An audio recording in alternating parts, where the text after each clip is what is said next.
We begin tonight with the battle over President Trump's move to freeze some types of federal funding, a move some describe as reckless and dangerous.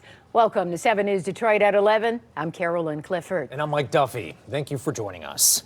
The order to pause federal grants and loans is raising big concerns here at home tonight. Federal Judge Lauren Ali Khan temporarily blocked the sweeping directive from taking effect. The Trump administration's directive would halt potentially trillions in spending, including on programs and communities across the nation that depend on this funding to support their families.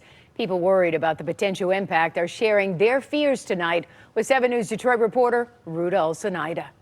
On Tuesday, the White House was looking to pause all of its federal grants and loans to review its spending.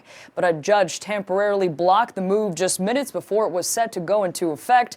But residents, they still have questions. I've always said that we should be taken care of, and the ball has been dropped. U.S. Army veteran Lawrence Gary served his country proudly for years. He now works 2 jobs and to help ease his mind, also focuses on his art.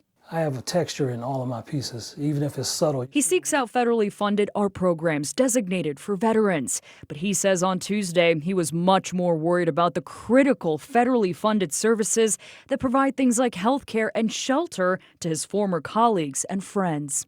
Coming from a veteran's perspective, they're depending on these programs. They're depending on some of those grants and loans. They're depending on, I don't mean they want this, I mean they are depending on it. Those services and many more would have been frozen Tuesday without a federal judge intervening.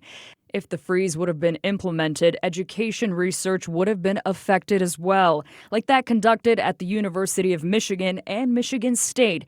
The university's telling me, at least for now, they are continuing research as scheduled.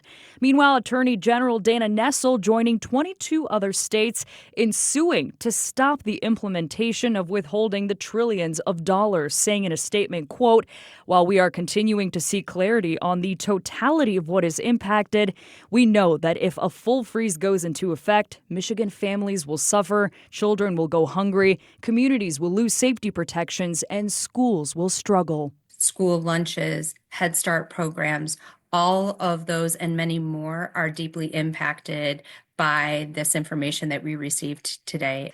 Local nonprofits are concerned, as well as state programs. The state budget director telling me, quote, "Nearly $34 billion of Michigan's budget is built on federal dollars, which equates to 42% of our total fiscal year 25. It's a big deal to leave somebody hanging like that. I'm Ruta Olsonida reporting, 7 News Detroit.